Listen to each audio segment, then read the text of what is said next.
대한민국 모든 스타트업을 위한 고품격 투자 상담 토크쇼 쫄지 말고 투자! 네, 새해 인사드리겠습니다. 네, 새해 복 많이 받으세요. 캡스톤 파트너스 송은강입니다. 네, 안녕하세요. IDG 벤처스 이유입니다. 네, 오늘 아주 특별하신 2013년 새해 여는 벤처 캐피탈 특집 프리미어 파트너스의 정성인 사장님 모셨습니다. 네, 안녕하십니까. 선생님, 저 간단하게 본인 소개도 해주시고요. 그 다음에 회사 소개랑 간단하게 해주시죠. 저기 프리미어 파트너스 대표 파트너 정성인입니다. 그 프리미어 파트너스는 그 우리나라 벤처 캐피탈 중에서 그 LLC 형태로 처음으로 2005년에 만들어진 회사입니다. 지금 그 펀드 3개를 운영하고 있고 펀드 사이즈가 3개 합쳐가지고 1,750억 원입니다. 이 정도 규모입니다. LLC에 대해서 저희는 아는데요. 또 혹시 모르는 분들을 위해서 간단하게 설명해 주세요. 참고로 이 LLC라는 것은 우리나라에서는 굉장히 생소한 이 회사 형태입니다만은 미국의 혹은 미국을 포함한 외국의 벤처 캐피탈 회사들은 거의 대부분 LLC 형태를 띠고 있습니다. LLC라는 게 뭐냐면은 Limited Liability Company라고 그래가지고 우리나라로 치면은 유한 책임 회사입니다. 사실은 재작년 우리나라 상법 개정 때 처음으로 유한 책임 회사가 생기긴 했습니다만은 그 전에 우리가 만들 때는 유한 회사라는 형태로 만들어졌죠. 그래서 대개 이제 회사 형태가 몇 가지가 있습니다만은 이런 LLC라는 거는 주식회사와 LLC라는 가장 큰 회사 형태, 두 가지 대별되는 회사 형태인데 주식회사가 자본금을 위주로 하는 회사 형태라고 그러면 자본금이 회사에 부를 창출하고 수익을 창출하는 기본이라고 그러면 LLC라는 거는 그 안에 있는 사람들이 수익을 창출하는 원천이라고 볼 수가 있습니다. 그래서 자본금이 중요한 게 아니라 사람들의 인적 조합이라고 할 수 있죠. 물적 회사가 주식회사가 물적 회사의 대표적이라고 그러면은 유한회사는 인적 결합이 인적 조합이 가장 핵심적인 회사의 자원이라고 할 수가 있습니다. 그래서 참고로 얘기하면은 이런 벤처 캐피탈뿐만이 아니고 다른 업종의 사례를 보면은 로우펌이나 아니면은 CPA 펌들 이런 데들은 주식회사가 아니지 않습니까? 그런 데서의 어떤 이 부의 창출, 수익의 창출의 원천은 그 사람들의 지적인 개인적인 전문성이 회사 발전 혹은 수익의 원천이 되는 거죠. 저희도 마찬가지로 벤처 캐피탈 회사가 자금을 모아서 펀드를 만들고 그 펀드를 운영하는데 안에 있는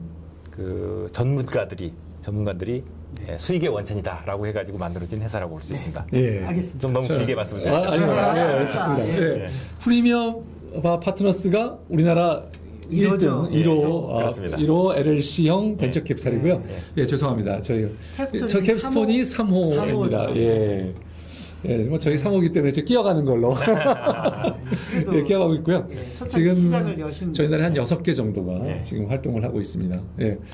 자, 그리고 오늘 또 정사님께서는 지금 몇 년 동안 좀 벤처 캐피탈에 계신 건가요?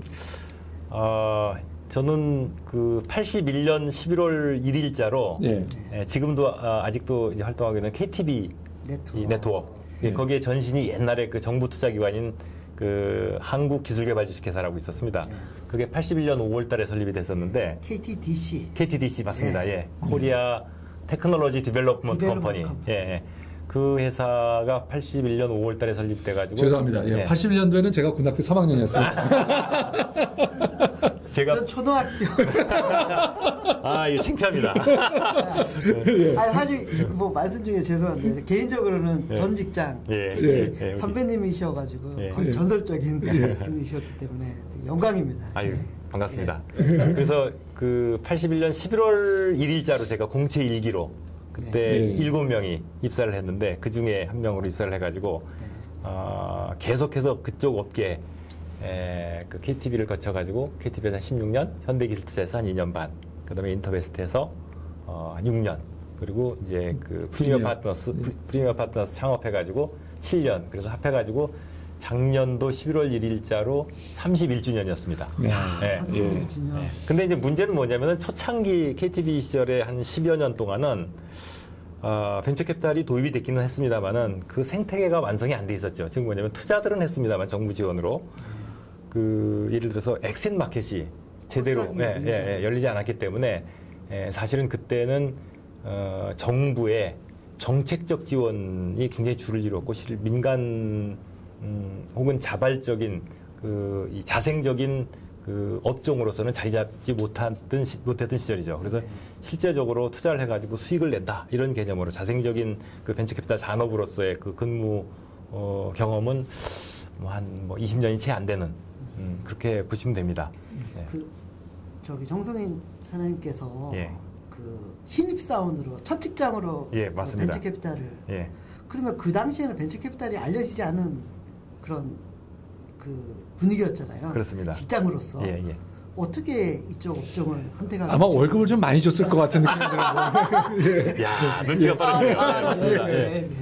그 사실 제가 그 81년도에 그 이 KTB에 입사를 할 때 KTB의 성격을 사실은 창피하게도 굉장히 제가 그 창피한 측면인데 창피하게도 그 회사의 업종을 정확하게 이해를 하지 못하고 입사를 한. 정사님 죄송하지만 학교는 그때 이제 서울대학교 경제학과를 졸업하시고 그러니까 졸업하기 전이었죠. 4학년 때였으니까요. 그래서 저는 이제 군대를 안 갔다 와가지고 사실은 좀 일찍 입사를 했는데 거기 약간의 좀 스토리가 좀 있습니다. 대학원 시험 공부를 하고 있는데 그 당시는 이제 굉장히 상황이 안 좋은 시기였어요. 81년도라는 시기가. 그러니까 뭐 아시겠지만 79년도 11.6, 그다음에 80년도 5.17, 5.18, 그다음에 그렇죠. 신구 12.12 사태도 있었고, 그다음에 또 그때 그 경제학과에서 좀 데모가 있는 와중에 저희 동기 한 친구가 죽었습니다. 그래가지고 저희가 9월달에 그러니까 4학년 5월 달에 그런 사고가 발생을 해가지고 81년도. 그래서 학교 수업이 없었어요. 그래서 이제 9월 달에 8월 달 방학 끝나고 9월 달에 와서 이제 공부를 하려고 그 과사무실에 갔더니 2학기 강의가 불투명하니까 1년 동안 취직을 하고 오는 게 어떠냐. 너는 군대도 안 가니. 그때 이제 조교 형이 그런 얘기를 하더라고요. 지금 이제 모 대학교 총장으로 계시는 그 조교 형님이. 그래서 그 형님의 그 동기분이 그 당시 KTB의 경력 사원으로 들어가가지고 그 전날 경제과 사무실에 야, 사람 좀 하나 소개를 시켜줘. 이래 왔다는 겁니다. 그래서 얼떨결에, 그래가지고 취직을 좀 하게 됐습니다. 그래서 가서, 그 형 얘기가 뭐냐면은, 거기 얘기를 들어보니까 월급도 많이 줬는데, 한 1, 2년 동안 돈을 열심히 벌어가지고, 그거 가지고 야, 대학원도 가고, 유학도 가고 해라. 그래가지고 얼떨결에 취직을 했는데, 진짜 월급이 참 많더라고요. 그래서, 당시 일반 제조업체 월급의 거의 2배 수준이었습니다. 정부 돈이 많이 낭비가 되고 있었군요. 죄송합니다. 그게 이제 이 우리나라 금융산업과 관련해 가지고 거기서 이제 낭비가 되는 게 아니라 그게 굉장히 중요한 의미를 갖는 거였습니다. 죄송합니다. 81년도가 우리나라 어떤 상황이었냐면은 그 당시에 제가 모라토리움이라는 얘기를 처음 들었던. 그러니까 외채가 그 당시에 400억 불이었습니다. 그래서 우리나라 외채 상환 능력이 거의 제로를 해가지고 우리나라 그 당시에 사실은 그 디폴트 위기에 빠져 있었던 때입니다. 그 이제 그 IBRD에서 우리나라에 차관을 줘야 되는데 IBRD는 국가 단위로다가 차관을 주거든요. 차관을 주면은 그 우리나라 금융기관이 국가에서 받아가지고 금융기관을 통해서 그걸 디스트리뷰트를 하거든요. 배분을 하는데 기존의 은행권에 주면은 제대로 배분이 안 된다. 여러 가지 문제가 많다. 뭐 정치적인 뭐 문제도 있고 뭐 산업의 그 불균형적인 뭐 그런 것도 있고 그래가지고. 제대로 배분할 수 있는 금융기관을 하나 만들어라 해가지고 IBRD에서 추천을 해서 만든 회사가 KTB입니다. IBRD가 그러니까 자금을 중소기업에 주게 돼 있는 거죠, 원래. 그렇죠. 그 당시에 이제 뭐냐면은 IBRD에서 차관을 주면은 대개 우리나라 금융기관은 받아가지고 운영자금, 그다음에 그 시설 자금 이런 형태로 나눠졌습니다. 그래서 거기에서 그렇게 하지 말고 장기적인 론으로. 예. 그래서 장기적으로 그걸 갖다가 나라가 발전하려면 기술개발 자금 해줘라. 근데 기술개발 자금을 줄 수 있는 금융기관이 배분할 수 있는 금융기관이 없으니 그걸 하나 만들어라. 그리고 또 하나는 뭐냐면은 그걸 론을 하지 말고 투자를 해라. 그렇게 이제 두 가지 전제 조건으로 그 비즈니스를 전제 조건을 하고 그다음에 회사는 정부에서 이 지원을 하되 운영은 민간 부분에서 해라. 그래가지고 정부에서 출자를 하고 그다음에 전경련 산하에서 회원사들이 출자를 하고 운영은 전경련에서 기본이 돼가지고 정부에서 금융기관에 파견을 내보내지 말아라. 그래서 거기는 경력직까지 전부 다 공채로 뽑았습니다. 네. 그리고 또 하나 그쪽에서 얘기한 게 뭐냐면은 월급을 국내에서 제일 많이 줘라. 그래야지만이 엘리트가 온다. 제대로 이 배분을 제대로 할 거다. 그 사람들이 예를 들어가지고 그런 이 부패에 연루되지 않고 상식적으로 잘 배분을 할 거 아니냐. 그래서 그런 몇 가지 전제 조건을 달아서 만든 회사가 KTB였습니다. 저는 오늘 처음 알았습니다. 네. 정말로 IBRD가 국내 기술금융 벤처 캐피탈의 결정적인 역할을 한 거군요. 맞습니다. 그러니까. 그래서 IBRD가 그때 제시한 그 회사 형태가 뭐냐면은 이스라엘에 있는 그 당시 요즈마 펀드를 기본으로 해가지고 해라. 그래가지고 그때 지금 우리가 프로젝트 파이낸싱이라고 하는 그 당시에 KTB에서 조건부융자라고 그러는데 컨디셔널 론 그것도 사실은 이스라엘의 요즈마 펀드에서 따온 이 투자 형태입니다. 벤처 캐피탈의 산 역사가 다 드러나요. 근데 참 궁금한데요. 그렇게 받았지만 실제로 제가 알기로는 초창기에 운영할 때는 약정 투자라고 해서 이제 운영을 했던 것으로 알고 있거든요. 그 약정 투자는 나중에 86년도에 창 투사가 만들어지면서 그걸 이 약정 투자라는 형태로다가 이름을 바꾼 거고 실제로 KTB에서는 그걸 조건부융자라고 했습니다. 그래서 그 조건을 달아서. 그럼 조건이 대충 어떤 조건이? 그 당시는 일단 액면 투자였죠. 아니요, 이게 조건부융자라는 건 뭐냐면은 그 프로젝트 파이낸싱이라는 개념입니다. 어떤 회사가 뭘 개발을 한다. 그러면 개발하는 데 필요한 자금을 주고 개발이 성공했을 때 그거에서 매출이 발생하게 되면 매출의 일정률을 받는 형태로 이런 형태로 운영을 했죠. 처음 KTB 입사했을 때 뭐 이렇게 그 OJT 같은 거에서 조건부융자를 가르쳐 주셨거든요. 뭐 이종순 대리 시절에. 근데 그때 이제 배웠던 게 그 어떤 보통 이제 기존의 투자 개념은 회사에 지분 사는 거잖아요. 맞습니다. 지분을 사면 그 돈 가지고 딴짓할 수 있거든요. 근데 요거는 한 프로젝트 무슨 기술 개발 프로젝트 가면 거기에 해당되는 돈을 빌려주고 거기에서 나오는 매출을 가지고 나누는 식으로. 그걸 그 당시에 뭐 용어가 없으니까 조건부 융자라고 하고 뭐 이렇게 분리해서 이렇게 그 회계 개정상 분리할 때는 투자로 넣고. 뭐 그랬던 기억이. 맞습니다. 그 조건부융자를 간단하게 좀 설명을 좀 드리면은 그 당시 투자 환경은 굉장히 안 좋았습니다. 즉 뭐냐면 투자를 예를 들어서 특히 창업 기업의 투자를 뭐 자본금 5천만 원 뭐 많아야 5억 하는 회사에 투자를 해봐야 그 거래소 시장에 상장하기에는 그 하세월이고 그렇다고 코스닥 시장에 있는 것도 아니고 없었죠. 그러다 보니까는 투자는 예를 들어서 어떤 면에서 보면 조건부융자를 보호하기 위한 장치였습니다. 즉 조건부융자가 사실은 그때 굉장히 중요한 벤처 캐피탈 벤처 툴이었습니다.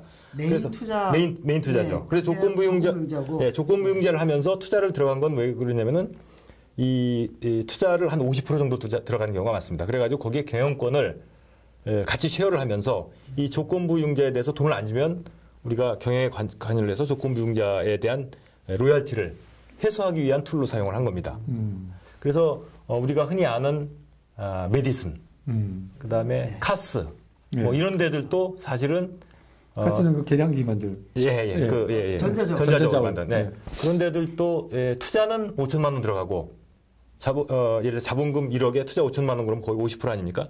들어가고 그다음에 조건부융자가 뭐 한 3억 정도 들어갔습니다. 그러면 3억의 조건이 뭐냐면은 그 당시 금리가 굉장히 높았는데 15% 연 15% 디스카운트 환율로 디스카운트로 해가지고 원금의 2배가 될 때까지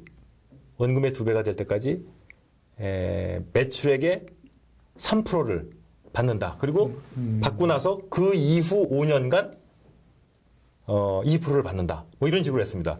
그러다 보니까 그게 그 개발 기간도 굉장히 길고 해임 기간이 길지 않습니까? 그래서 그 당시에 제가 기억하기로는 메디슨 같은 경우에 3억을 넣어가지고 약 한 30억 정도를 회수를 했죠. 네. 네. 그건 성공 사례고. 성공 사례입니다. 네.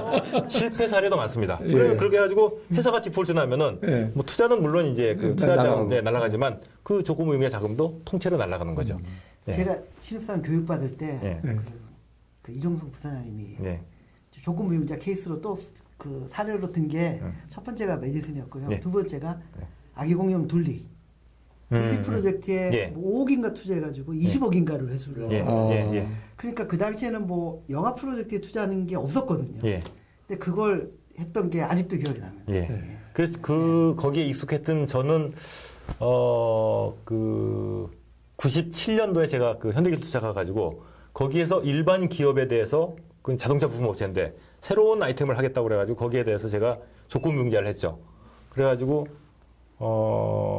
설비를 그때 한 7억 정도를 조건부용자를 정확한 기억은 아닌데 해가지고 한 2배 반 정도를 회수를 했습니다. 아주 단기간 내에. 근데 그분도 사실은 굉장히 해피한 게 뭐냐면은 그 자동차 부품업체를 하려고 그러면 사실 부채비율이 되게 높습니다. 론 하기가 굉장히 힘듭니다.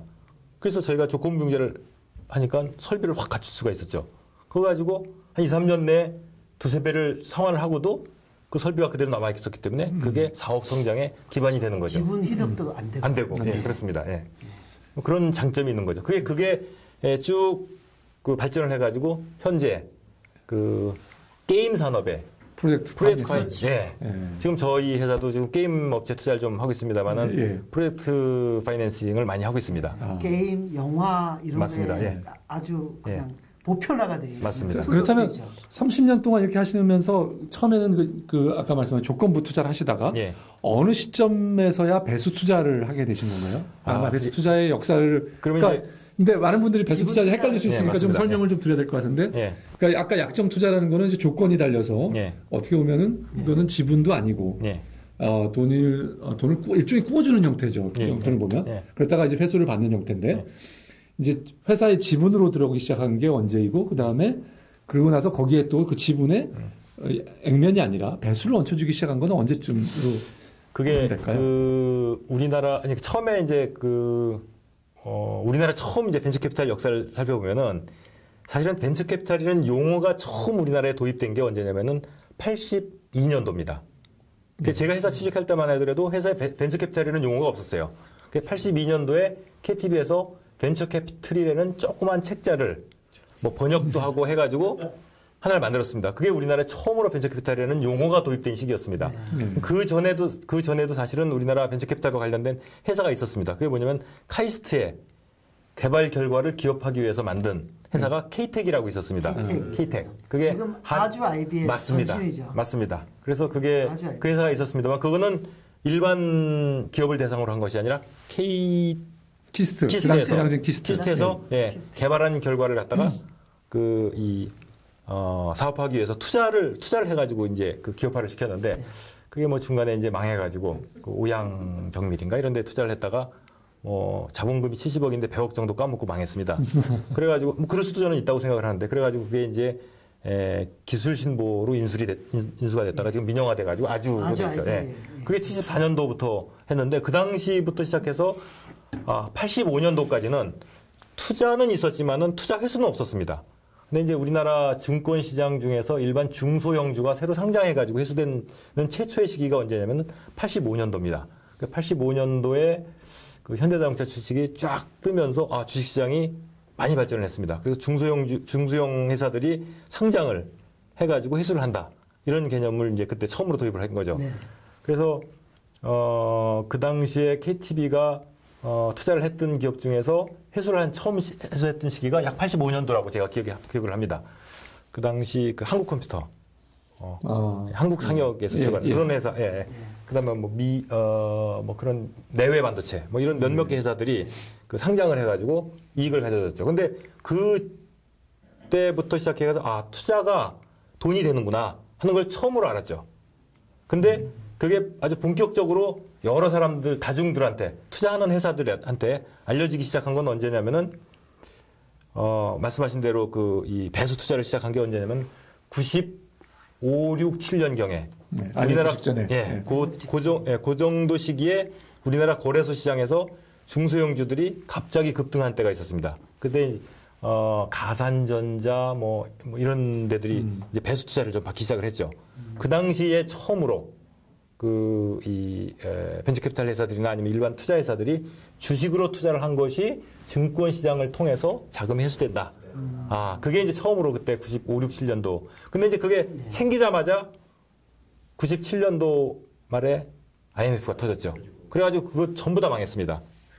망했다가 갑자기 망하니까 또 흥할 수가 있지 않습니까?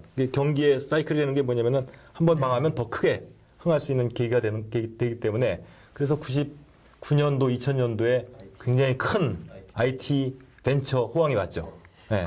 그런데 사실은 본격적인 시장이 열리기 직전에 KTB를 관두시고 직장을 옮기셨잖아요. 네, 그렇습니다. 그러니까 제가 입사하기 한두 달 전에 옮기셨어요. 그래서 직접 근무를 갖지는 못했는데 그때 어떤 시장이 앞으로 열릴 걸 보고 이제는 떠나야 될 시기다 판단해서 옮기신 건가요? 어떻게 그런 거는 아니고 KTB가 그 대우가 굉장히 좋았습니다.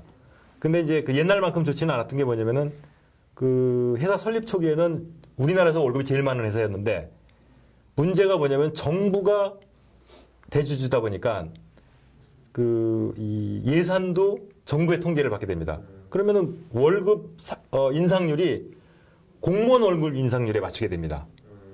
그러다 보니까 회사 설립됐을 때는 우리나라에서 월급이 제일 많았는데 뭐 그 다음에 지나니까 무슨 뭐 단자보다 좀 적어지고 그 다음 지나니까 종금보다 적어지고 리스보다 적어지고 제가 저기 공채 1기시잖아요. 네, 그렇습니다. 13기인데요. 13기 입사했을 때 장기 신용은행보다도 훨 낮았어요. 그렇죠.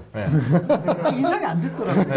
그래서 다른 시중은행 그 당시에 그 하나은행 전신 보람은행 이런 데보다도 적었어요. 네, 맞습니다. 놀랬죠. 그래서 이제 원래 그 회사 IBRD에서 만든 회사의 성격이 좀 변한 거죠. 좀 변했다고 볼 수가 있습니다. 그래서 사실은 이제 그 KTB를 나오게 된 계기는 뭐냐면은 뭐 여러 가지 개인적인 이유도 있습니다. 예를 들어서 제가 부장 승진을 했는데 거기 가서 보니까 부장들이 너무 많고 제가 뭐 뭘 할 수 있는 룸이 별로 없더라고요. 왜냐면 나가질 않으니까 사람들이 뭐 그런 것도 있긴 합니다만은 그거 제가 나오기 직전 한 1년 동안 태스크포스에서 기업 혁신 비즈니스에 관련된 일을 좀 했습니다. 근데 그때 이제 제가 제안한 게 뭐냐면은 그 회사의 성격을 로운으로 가지 말고 투자로 가자. 그래가지고 여러 가지 안을 제시를 했는데 되게 이제 혁신 업무를 하게 되면은 회사가 혁신되든가 아니면 자기가 혁신돼가지고 나가든가 둘 중에 하나인데 저는 이제 후자가 된 거죠.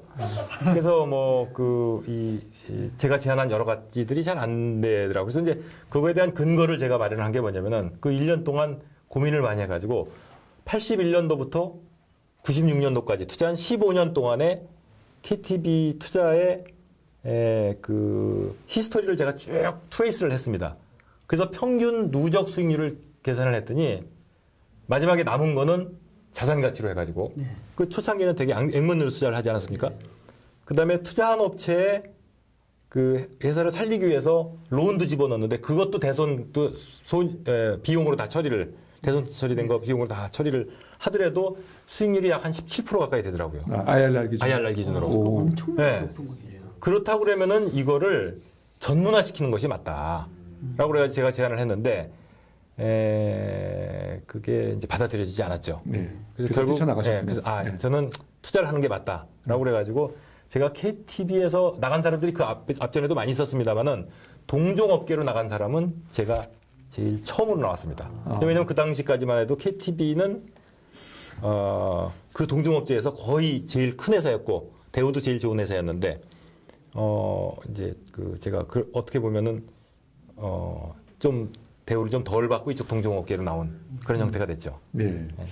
알겠습니다. 그 당시 저기 KTB 인원수가요. 97년도에 입사했을 때 그 전체 직원 수가 150명 정도 됐습니다. 네. 벤처 캐피탈 회사가 지금도 150명 되는 회사가 별로 없거든요. 국내에서. 150명 없죠? 없습니다. 네. 근데 그 당시 150명은 엄청나게 많은 거거든요. 네. 그 당시에 또 돈도 많이 벌었던 시기죠. 사실 97년도 IMF 지나면서 엄청나게 벌었던. 맞습니다. 그래서 그 다음에 이제 현대기술 투자로 가서서 이제 본격적인 우리나라 벤처 시대가 열렸다고 보는데요. 자, 그 벤처 저는 이제 뭐 최근 일들은 저희도 이제 다분 사실 뭐 관심이 없으실 수도 있으니까 과거 얘기는 여기까지 하고 대체 투자를 벤처 캐피탈이 잘하려면 대체 어떤 거를 잘해야 될까요? 뭐를 잘해야 되나요? 마음가짐을 잘 가져야 되나요? 투자를 잘하려면. 그래서 제가 이제 경제학과 나와가지고 가서 투자를 하다 보니까 이렇게 재무적인 것도 좀 모자라고 그러더라고요. 그래서 제가 야간에 그 서강대 그 경영대학원을 좀 다녔습니다. 그랬더니 고등학생처럼 공부를 되게 열심히 시키더라고요. 출석 점검도 들어갈 때 점검하고 나올 때 점검하고 중간에 빠져나갈까봐. 서강대잖아요. 그래서 공부를 굉장히 열심히 했습니다. 그래서 그때 제가 졸업할 때 이렇게 논문을 써야지 졸업을 시켜줍니다. 그래서 그때 쓴 논문이 뭐냐면은 벤처 캐피탈 투자의 심사 기준 이라는 거에 대해서 좀 썼었는데 그러다 보니까 이제 해외 쪽에서는 뭘 하나 벤처 캐피탈 저널이라든가 이런 책을 쭉 보니까 그에 관련된 논문이 굉장히 많더라고요.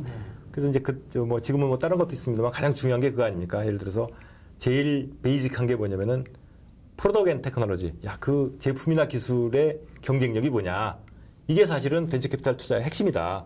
그걸 봐야 된다라고 그러는 것이 하나고 그다음에 또 하나가 뭐냐면은 그거 아니다. 팔려야 되는 거 아니냐. 그래서 시장이 최고다. 시장성이 있느냐 없느냐. 기술이고 뭐고 필요 없다 이거. 시장에 안 팔리면 예를 들어서 테크놀로지 굉장히 좋아가지고 인공위성을 만들었다. 그거 팔리자 이거예요. 그거 벤처 캐피탈 투자하면 안 된다. 이런 거 아니겠습니까? 근데 예를 들어가지고 이렇게 테이블을 만드는데 똑같은 이런 나무 테이블에다가 빨간 색상을 이렇게 했더니 엄청나게 잘 팔리더라. 이건 기술도 아니지 않습니까? 디자인일 수도 있는 거고. 그러면은 그게 예를 들어서 시장이 있는 동네가 투자할 수 있는 동네다. 그게 이제 시장 중시론자고. 그다음에 세 번째가 이제 그거 아니다. 사업을 하는 놈들이 제일 중요하다. 사람이 중요하다. 매니지먼트가 제일 중요하다. 그래서 예를 들어서 어떤 아이템을 하다가 망했다. 그래도 사람이 똑똑하면은 책상 만들다가 의자 만들어서 팔아서 성공하는 거 아니냐. 사실 그런 예가 많이 있을 겁니다. 많죠. 아까도 이제 하여튼 그런 예가 많아요. 아까도 제가 어떤 업체 하나 게임 업체 작년 말에 굉장히 잘 됐다고 얘기를 했는데 그거 참고로 얘기하면은 재작년 말에 저희가 대손 처리해서 빵입니다. 근데 잘 되는 수가 있지 않습니까? 사람이 똑똑하다 그러면 회사가 망하더라도 그런다. 그래서 무슨 첫째도 사람, 둘째도 사람, 셋째도 사람이다. 이런 얘기도 있습니다. 근데 이제 이 시기에 따라 좀 다른데 벤처 캐피탈 초창기에서는 미국에서 보니까 프로덕트 앤 테크놀로지가 최고였습니다. 그 다음에 마켓주의자들이 이제 득세를 좀 했어요. 시장을 보고 투자를 한다. 무선 통신이다 그러면 그쪽 동네 가면 웬만하면 돈을 번다 이런 얘기죠. 그 시대가 오면은 인터넷 시대다. 그럼 인터넷 동네 가서 투자하면 웬만하면 돈을 번다 이런 얘기죠. 풀어놓으면 산업이 뜰 거니까. 요즘에 이 모바일 게임이다. 그러면 대충 가서 이렇게 해놓으면 벌 수 있는 확률이 높다. 이런 얘기입니다. 지금 그런 개념입니다. 그러다가 이제 사람으로 이제 간 거죠. 결국 똑똑한 능력 있는 사람들 혹은 미국에서는 이제 사람이라기보다는 팀이라고 팀. 제대로 된 팀을 예를 들어서 만나야지만이 성공을 할 수 있다. 이렇게 됩니다. 이게 시기에 따라 쭉 바뀌고 있는데 저는 개인적으로 두 번째 시장에 따라서 움직이는 것이 굉장히 성공의 가능성이 높다라고 생각을 합니다. 그래서 그게 이제 또 어떤 거하고도 관련되냐면 투자는 우리가 하는 거지만 벤처 캐피탈리스트들이 투자하는 거지만 돈 버는 건 누가 벌어주냐? 시장이 벌어줍니다. 그래서 그건 이제 사는 시장이 아니라 이런 자금 시장이나 주식 시장이 될 수 있는 거죠. 시장이 돈을 벌어주는 거지 절대 비즈니스나 투자하는 사람이 돈을 버는 건 아닌 것 같습니다. 첫 번째 명언 나왔습니다. 투자는 벤처 캐피탈리스트가 하고 돈은 시장이 벌어준다. 그래서 그 얘기는 이 쫄투하고도 좀 맞는 겁니다. 쫄지 말고 투자를 하세요. 알겠습니다. 그 30년 가까이 투자를 해오셨는데 그래서 기억이 남는 딜들이 몇 건이 있을 것 같거든요. 기억이 남는 딜들이 많이 있습니다. 예, 많으시겠죠. 뭐 좀 지금 몇 가지 정도. 그러니까 돈 많이 번 딜도 있을 수 있고요. 뭐 까먹은 딜도 인상 깊었던 딜도 까먹은 딜도 좀 있고 많습니다. 이제 실패한 아주 그 초보적인 실패 딜부터 얘기하면은 요즘에는 이제 그런 사례가 별로 없습니다. 그 초창기에는 사기를 당하는 것들이 좀 많았습니다. 사기를 지금은 예를 들어서 투자라는 게 뭡니까? 사실은 내가 모든 것을 비즈니스를 알아서 투자하는 것이 아니라 그 어떤 비즈니스가 있으면 그 비즈니스를 보고 그게 사람이든 시장이든 테크놀로지든 제품이든 그거를 둘러싼 네트워크를 저희가 쭉 소싱을 해가지고 거기서 레퍼런스를 구해가지고 이거 실체를 갖다 파악을 하는 겁니다. 그렇죠. 근데 그 당시만 하더라도 그런 네트워크, 우리나라의 이런 네트워크가 제대로 형성이 안 돼 있었고 그 얘기는 거꾸로 얘기하면은 소위 정보가 요즘에 정보화 사회 아닙니까? 정보가 공유가 잘 안 돼. 제한돼 있죠. 그런 사회였습니다. 그래서 사실은 사기를 굉장히 많이 당했습니다. 사기를.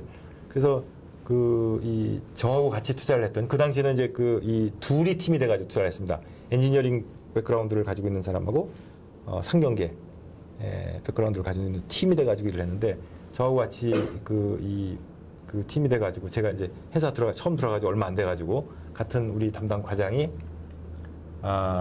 그 팀장이죠. 지금 카이스트 교수 하시는 분입니다. 근데 이제 그분이 그 대학교 때 대학원 다니면서 그 연구했던 아이템하고 비슷한 아이템이 있어가지고 야 이거 된다 그래가지고 투자를 좀 했습니다. 그게 뭐냐면은 이 폐플라스틱 재생과 관련된 건입니다. 근데 이제 그거의 엔지니어가 굉장히 기술적으로 굉장히 하고 지방의 모 대학교에 그 실험 교수로서 참여를 좀 했는데 나중에 알고 보니까 그분이 뭐 학교가 그런 걸 대변하는 건 아닙니다만은 그 앞에 경력도 다 거짓말이었고 그냥 고졸 기능원이 다 속인 거예요. 속이고 그런 게 가능했. 그 당시에는 그게 제가 잘못해서 그런지는 모르겠습니다. 하여튼 그 레퍼런스 체크하러 연구소, 뭐 화학연구소, 뭐 그 대학교 다 갔는데 그분이 다 그런 경력을 그분들도 다 속은 거예요. 최근에도 비슷한 사례를 들었는데요. 대학교 안 다녔는데 대학교 뭐 서울대라면 서울대 출신이라고 하면서 레퍼런스 체크를 할 거잖아요. 그러니까 서울대 동호회에 들어가지고 활동을 했어요. 그래가지고 동호회까지 찔러보니까 서울대 출신이 맞는 거예요. 근데 알고 보니까 아닌 거죠. 가장 최근에 그런 사례. 뭐 또 모 여자분도 계셨습니다. 최근에. 뭐 미국의 대학을 나오셨다 그래가지고 무리를 일으켰던 분도 계셨고. 그래서 하여튼 그 투자를 하면서 내 능력으로다가 평가를 하는 것이 아니라 물론 이제 내 능력으로 그런 레퍼런스를 종합하고 판단은 내가 하는 거지만 하나하나를 평가를 하는 거는 그 레퍼런스 가지고 판단을 하는 거거든요. 그 레퍼런스를 해주는 네트워크들이 전문가들이고 그래서 이 투자를 잘한다는 거는 결국은 네트워크를 어떻게 형성을 하고 거기로부터 좋은 레퍼런스를 가지고 그걸 가지고 판단을 하는 그게 뭐 성공의 이 요인이 아니냐라고 생각을 하고 아까 세 가지 얘기한 그 심사 기준 중에 심사 크라이테리아 중에서 제일 중요한 거는 저는 제일 중요한 걸 꼽으라면 여전히 시장을 꼽습니다. 역시 시장 트렌드가 가장 중요한 게 아니냐. 뭐 그런 사례를 있으면 좀 성공한 사례. 시장을 미리 봤는데 제대로 가서. 사실은 벤처캐피탈은 딴 데들보다는 먼저 선점을 하는 게 많죠. 우리 하는 것이 늘 그렇습니다. 딴 사람들보다. 예를 들어서 옛날에 아토라고 그 반도체 그 장비 하던 업체가 있었죠. 가스 캐비넷. 저는 잘 모르겠어요. 그게 뭐냐면 반도체 공정이라는 게 뭡니까? 가스로다가 그걸 갖다가 프로세싱 하는 거잖아요. 그 가스 컨트롤 하는 이제 컨트롤 박스를 하는 회사가 있었습니다. 그래서 그 회사를 그 94, 5년도에 예를 들어서 액면가 기준으로 한 10배 정도, 마켓캡 기준으로 한 100억 정도 해가지고 자본금만 10억 가까이 되는데 투자를 좀 했는데 그게 이제 투자한 이유가 뭐냐면은 우리나라 그 당시에 반도체가 계속 증설이 되고 있었잖아요. 그래서 예를 들어서 라인 하나 들어서면은 한 100억에서 200억 정도 장비가 새로 들어가는 거예요. 그러니까 그걸 이렇게 저희는 레퍼런스 체크하러 다니면은 그게 이제 보이는 거죠. 아, 내년도는 어떻고 내후년도는 어떻게. 이 반도체 그 협회에 가면은 대충 통계가 나와 있습니다. 근데 보통 사람들은 그걸 잘 보지를 않습니다. 예. 그래서 이제 그런 걸 보고 이제 사실은 선투자를 하는 거죠. 그런 것도 거의 저희들 투자하는 것도 거의 대부분 다 그렇습니다. 예를 들어서 이제 모바일 게임도 마찬가지입니다. 사실 모바일 게임 금년도 뭐 더 잘하시겠지만은 작년도 하반기 이후에 사실은 시장이 형성됐지만은 그 전부터 막 쿠킹이 되고 있잖아요. 네, 저희 동네에서는 이미 그쪽을 많이 알고 있었잖아요. 스타디도 많이 하고 있었고 그쪽이 올 거다. 근데 시장은 아직은 안 왔지 않습니까? 그렇게 예를 들어서 시장을 좀 미리 예측을 하고 그 트렌드를 예측을 해서 투자를 하는 거죠. 근데 그게 사실은 성공 요인이 아닌가 이런 생각이 좀 듭니다. 모든 업종과 관련해 가지고. 예. 자, 그 투자에 있어서 아까 뭐 그런 거 말씀하셨고요. 또 투자 관리에 있어서도 사후 관리에 있어서도 제가 생각하기에는 뭐 프리미어 또 전에 했던 KTB 뭐 다 진짜 혁혁한 다 이런 거를 그런 뭐 프로세스를 갖고 있는 건데요. 뭐 좀 비법을 알려주신다면 뭐 어떻게 관리하는 것이 좋겠다. 이 투자라는 것이 이제 사실은 초창기에 보면은 그 투자 성공하기 위해서 가장 중요한 게 뭐냐면은 그 여러 사람들이 경쟁하지 않고 새로운 산업들이 막 생겨날 때 투자에서 가장 좋은 수익률을 올리는 거는 제대로 된 업체를 미리 선정, 소싱을 하는, 딜 소싱하는 게 사실은 투자의 가장 중요한 이 성공 요인이죠. 근데 이제 그게 일반적으로 경쟁이 막 돼서 투자하는 사람도 많이 생기고 하다 보면 어떻습니까? 그 다음부터는 딜 소싱보다는 예를 들어 가지고 딜 메이킹이 더 중요하죠. 예를 들어 가지고 될 만한 사람, 가능성 있는 데가 혹은 투자할 수 있는 데를 갖다 투자를 해가지고 그거를 만드는 거죠. 예를 들어서 부족한 부분, 뭐 개발진이 좀 부족하다 그러면 개발진도 좀 집어넣고, 마케팅이 필요하다면 마케팅도 집어넣고, 투자회사가 감당하기 어려운 자금이 필요하다 그러면 자금도 소싱을 해서 더 집어넣고, 그게 사후 관리라는 개념이죠. 그래서 딜 메이킹 형태로 가야죠. 근데 요즘에는 뭐 누구나 다 그 투자한 업체를 다 그렇게 하지 않습니까? 더더군다나 LP들이 돈을 우리한테 맡긴 사람들이 포트폴리오 숫자를 좀 자꾸 줄여라. 왜냐면은 사후 관리를 잘 해가지고 수익을 내야 될 거 아니냐라고 요구를 하지 않습니까? 펀드 하나당 뭐 옛날에는 20개, 30개 막 투자를 하고 그랬는데 요즘에는 10개 정도만 하고 거기에 집중해라라고 얘기를 하지 않습니까? 그러니까 누구나 다 그렇게 한다는 얘기죠. 그러면 이제 지금부터는 특히 외국 같은 경우에는 그 다음부터 어디로 가냐면은 딜 크리에이션, 벤처 크리에이션으로 가는 거예요. 이걸 아주 창조를 하는 거예요. 예를 들어 가지고 이 해외 같은 경우에 미국 같은 경우에 이제 이 굉장히 유명한 혹은 성공한 벤처 비즈니스들은 뭐냐면은 벤처 캐피탈리스트들이 자기 엔젤로서 자기 개인적으로 혹은 모아가지고 그걸 투자를 하지 않습니까? 그래서 사람도 막 자기가 모아오고 CEO도 집어넣고 해가지고 회사 설립 초기부터 그걸 만드는 거예요. 우리도 사실은 지금부터는 성공하려고 그러면은 그러한 개념이 더 들어가는 것이 투자 성공의 요인, 시간이 지나면서 그렇게 발전하지 않을까 저는 그렇게 생각을 합니다. 어떻게 보면은 돌려서 얘기하면은 벤처 캐피탈이 경쟁이 치열해지면 치열해질수록 어차피 딜 크리에이션이라면은 더 얼리 스테이지 위주로 가가지고 그렇죠. 이때부터 만들어가야 된다는 얘기로 이해를. 맞습니다. 원래 이제 벤처 쪽에는 그렇습니다. 시간이 좀 됐는데 잠깐 쉬었다가 하겠습니다. 잠깐 쉬었다가 하겠습니다.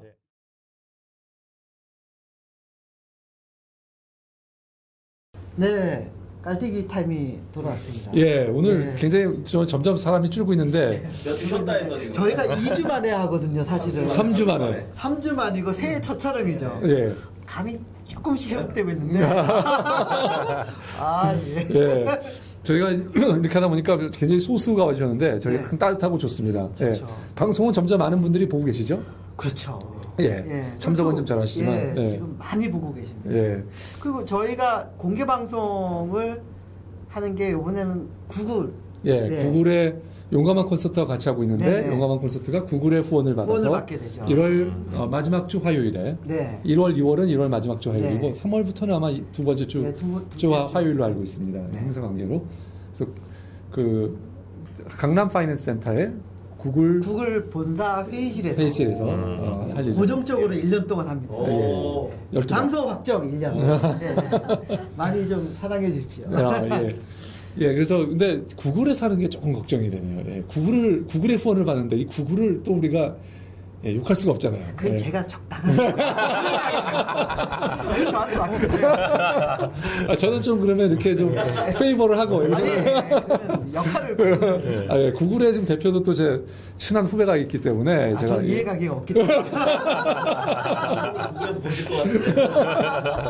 예, 알겠습니다.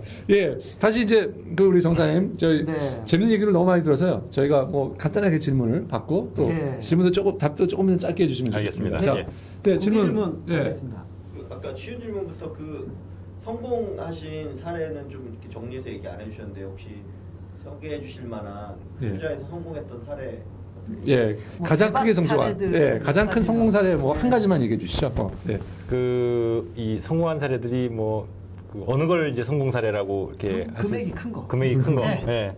그게 뭐 사실은 많이 있죠. 제가 이제 직접 투자를 한 것도 있고, 그다음에 우리 펀드에서 투자를 한 것도 있고, 아니면 제가 사후 관리한 것도 있고 그런데, 뭐 아까 얘기한 아토 같은 경우에도 뭐 예를 들어서 한 10억 투자해가지고 한 200억 정도 회수를 했고, 20배 뭐 그 정도 그 정도 회수한 것들이 많이 있습니다. 옛날 지금은 뭐 회사가 이 딜리스팅 됐지만은 IMF 이후에 현대기술투자에서 처음으로 투자한 게 있습니다.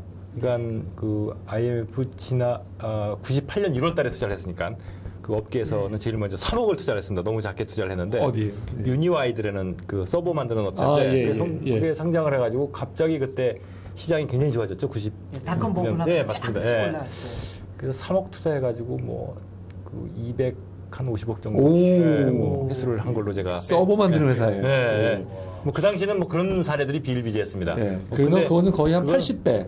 그런 것들이 예를 들어서 성공 사례라고 하기는 이제 지금 현재 이렇게 살아남지 않았기 때문에 뭐 그런 것들이 좀 있는데 그 외에도 KTB도 뭐 그런 사례들이 많이 있습니다. 뭐 제가 사후 관리만 했습니다만은 그 뭐 옛날 뭐 미래산업이라든가 뭐 이런 미래산업 또 많이 또 여러 단계에 걸쳐서 투자를 했습니다만 후반기에 제가 한 5년 동안 사후관리 사회이사를 맡으면서 했던 메디슨도 많이 커졌었고 커졌었고 최근에는 이제 우리 펀드에서 투자하는 것 중에 그 뷰웍스라고 뷰웍스 삼성 출신이 만든 맞습니다. 그러니까 디지털 엑스레이 모듈을 만드는 회사인데 거기도 뭐 저희가 한 20억 투자해가지고 한 200억 정도 이렇게. 그 대표는 제가 삼성종기원에서 같이 근무를 했습니다. 그렇죠, 김부식 사장님. 지금도 아주 친하게 지내고 있습니다.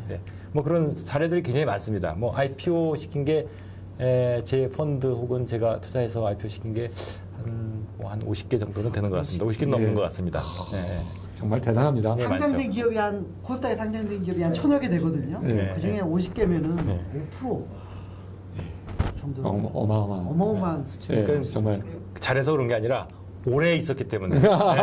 아니요, 뭐 모든 30년, 20년 이상 계신 여러분 계시지만 다 그렇게 하신 건 아니죠. 그렇죠. 30년 동안 계신 분들이 거의 없습니다, 사실. 맞습니다. 저도 한 10몇 년 되는데 몇 개 안 돼요. 정말 부끄럽습니다. 따져보면 참, 그 숫자가 정말 그 정사님의 이 50개면은. 능력과 경륜을 얘기해 주신 것 같습니다. 자, 그다음 또 다른 질문. 그거에 이어서 말씀하신 것처럼 지금 대표님께서 말씀해 주신 사례도 시장이 좋았거나 뜨는 쪽에서 잘 됐다라는 의미로 좀 이해할 수 있을 것 같은데요. 그러니까 실제 벤처를 차린 사람들도 그게 제일 고민이거든요. 똑같이 열심히 하는데 성장률이 되게 낮은 쪽에 올인하고 있는 사람들은 그만큼 큰 과일을 못 받아먹고 성장이 예를 들면 모바일에서는 타고 똑같은데 탄 사람들이 소위 말해 로켓 탔다 그래서 날아가고 있는데요. 그러면 그런 이렇게 잘할 수 있는 잘 될 수 있는 시장을 발굴하는 노하우라든지 아니면 저희가 선택할 수 있는 노하우 뭐 그런 부분이 있을까요? 그 사실 이제 제가 투자를 좀 하면서 보면은 창업을 하시는 분의 그 이제까지 트레이닝된 혹은 이 근무했던 과거 경험들이 굉장히 좁은 분야에 있다 그러면은 그분은 예를 들어서 그 산업에 그 시장에 그에 따라서 예를 들어서 벤처 투자의 대상이 될 수도 있고 안 될 수도 있습니다. 하지만 예를 들어서 내가 사업을 하기 위해서 준비를 예를 들어서 5년, 10년 정도 했다고 그러면은 그분은 시장이 큰 데를 찾을 수 있는 가능성이 높은 게 예를 들어서 그렇게 준비를 할 때는 되게 한 영역에 국한하지 않고 좀 넓은 영역에 둡니다. 예를 들어서 내가 이 초음파 하나만 가지고 하는 것이 아니라 내가 의료기 전체를 보고 준비를 한다라고 그러면 의료기 전체에서 규모의 경제가 되는 섹터가 있을 수가 있습니다. 네, 그럼 그런 쪽으로 시간이 지나면서 준비를 할 수가 있는 거죠. 그래서 저는 사업을 준비하는 분들은 준비하는 단계에서 그 업사이드를 어떻게 가져갈 거냐 하는 거를 잘 매니지를 할 필요가 있다라고 생각을 합니다. 네. 네. 네. 중요한 얘기입니다. 네, 네, 좋습니다. 자, 예, 또 질문. 저는 이제 창업을 한 사람으로서 제가 2년 정도 시장을 보면서 들어와 있는데 시장이 되게 중요하긴 한데 저희가 처음에 사업을 준비할 때 처음에 이슈가 됐던 게 카카오톡 뜨기 직전이었거든요. 커뮤니케이션이 되면 그 다음에는 분명히 쇼핑이라는 트랜잭션이 일어날 거라고 생각을 거기까지는 했어요. 그래서 해서 공개형토라는 걸 만들긴 했어요. 근데 생각보다 시장이 그렇게 빨리 들어오진 않고 있거든요. 모바일 커머스 시장이 모바일 커머스요. 그래서 선생님 보시기에 커머스 쪽은 언제 정도 후에 일어날 것 같고 또는 이제 앞으로 커머스 말고라도 다른 또 유망한 그 쪽이 무엇이 있을까?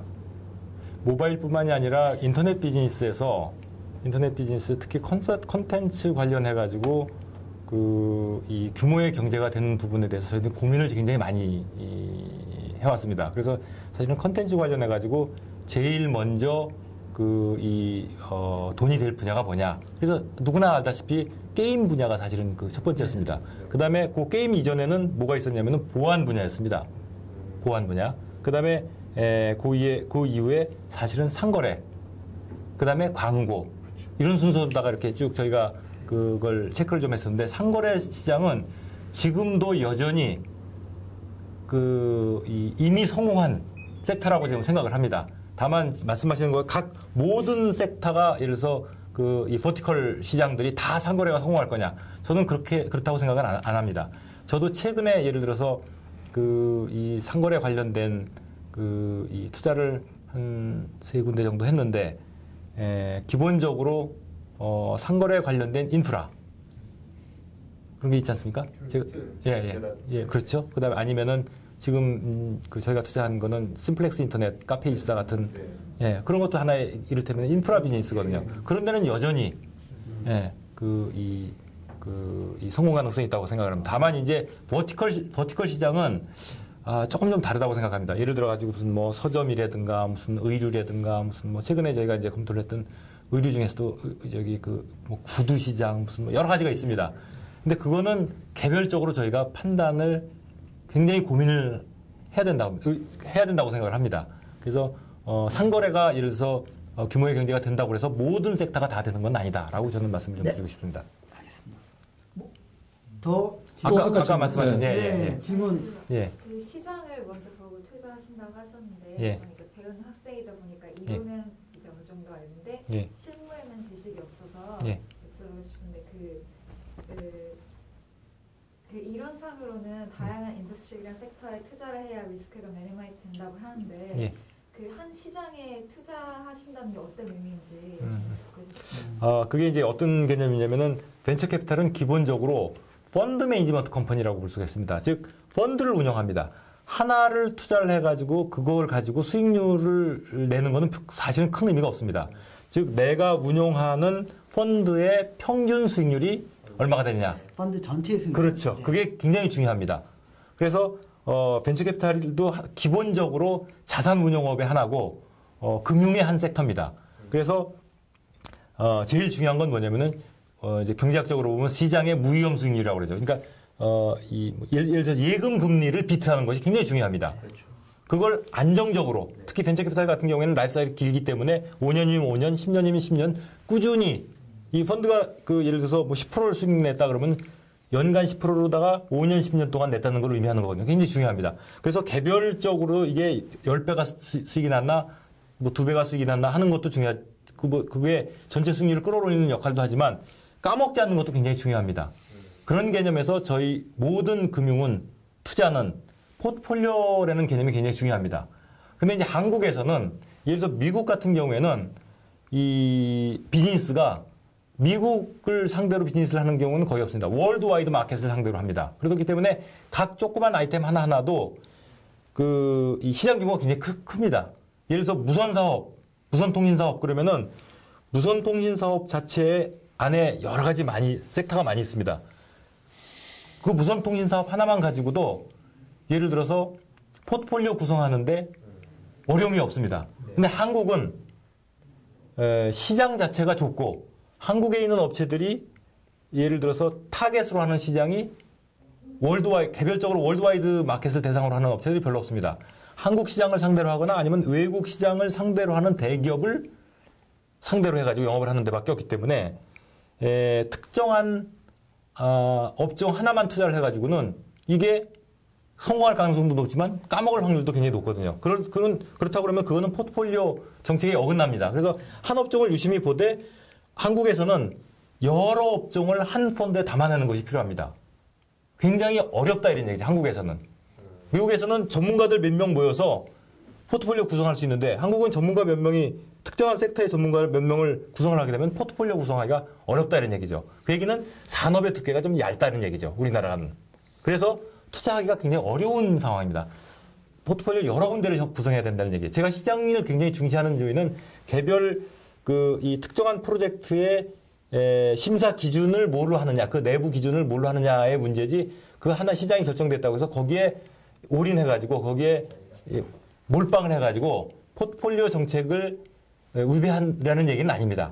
각각의 섹터를 잘 검토를 해서 그걸 우리가 그 대상으로 할 거냐 말 거냐를 검토를 하라는 얘기지 그거 하나만을 갖다가 펀드에 담으라는 얘기는 아닙니다. 네. 네. 상당히 중요한 얘기를 해주셨는데요. 제가 간단하게 정리를 하자면 우리나라의 벤처 캐피탈리스트들이 좀 더 미국 벤처 캐피탈리스트들보다는 더 어려운 시장에서 잘하고 있다는 그 정리는 제가 생각에 정리가 좀 이상한 방향으로 간 것 같은데. 좀 약간 이상한 방향. 미국은 큰 시장에서 하고 있고 우리는 큰 시장도 고려를 해야 되고 작은 시장에서 펀드 매니지먼트도 고려해야 되고. 이 대표님 우리는 그렇게 알고 지내죠. 우리끼리는. 자 이제 시간이 조금 되는데 마지막으로 정사님.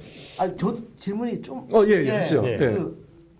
한 20년 현대기술투자까지 한 20년 좀 넘게 하시다가 그전에는 없었던 LAC를 하시겠다라고 마음을 정하셨잖아요. 예, 그렇습니다. 어떤 그런 계기나 그리고 추진 과정에서 처음에 없는 걸 새로 제도를 만들어 가지고 하기가 상당히 어려우셨을 것 같거든요. 좀 그런 얘기를 좀. 이쪽 벤처 캐피탈 쪽에 투자를 하다 보면은 이게 아까도 말씀드렸지만은 우리가 자본에 예속돼 가지고 주식회사 형태로 하는 것이 아니라 독립적으로 운영하는 것이 맞다라는 생각을 누구나 다 하게 됩니다. 저도 KTB에서 나오기 전에도 KTB에 그런 제안을 했습니다. 이걸 우리가 펀드 매니지먼트 컴퍼니를 갖다가 자회사로 쭉 둬가지고 그렇게 가자라고 제안을 했었습니다. 그래서 개인들도 그 펀드 매니지먼트 컴퍼니에 일부 자본 참여를 하자. 그건 매니지먼트 컴퍼니니까 자본금은 클 필요는 없습니다. 다만 펀드 조달은 모회사에서 조달해가지고 그걸 좀 줘가지고 독립적으로 인센티브를 받아가면서 운영을 하자. 그래야지만이 사실은 성공 가능성이 높다. 쉬운 예로 우리 투자하는 사람들은 아무리 적은 회사지만은 카운터파트가 누굽니까? 오너들입니다. 우리는 뭡니까? 만약에 우리가 회사 형태라고 그러면 종업원입니다. 종업원하고 오너하고 딜을 하게 되면은 누가 이기게 되겠습니까? 오너가 항상 이깁니다.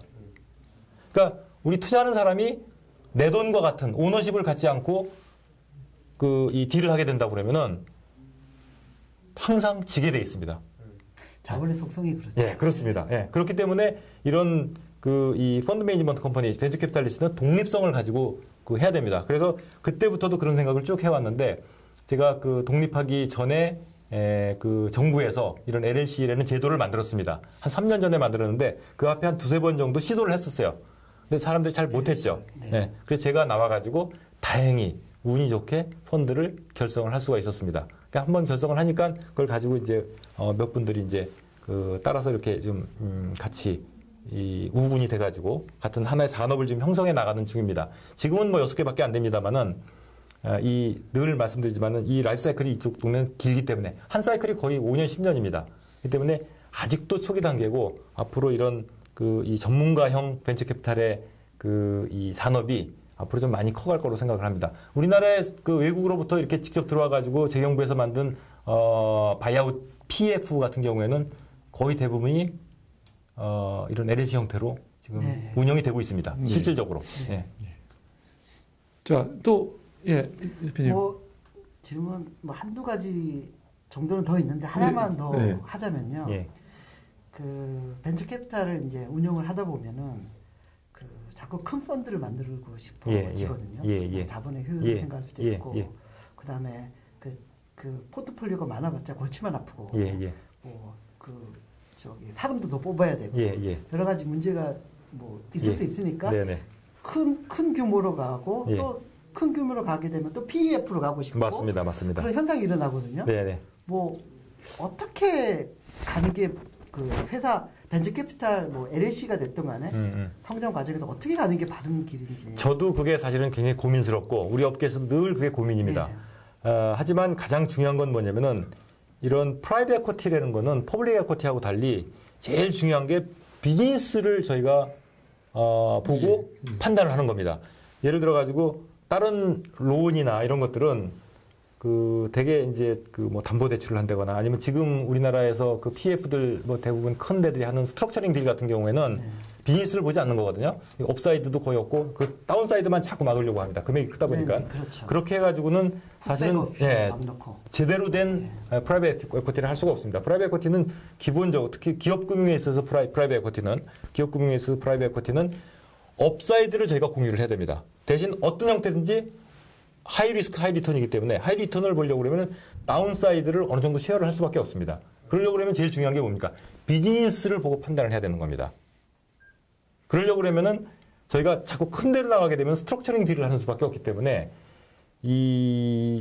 얼리 스테이지의 비즈니스를 계속 가져가야지만이 우리의 강점을 유지할 수가 있습니다. 다만 근데 얼리 스테이지로 자꾸 가다 보니까 무슨 문제가 생기냐면 규모의 경제가 안 된다 이런 얘기죠.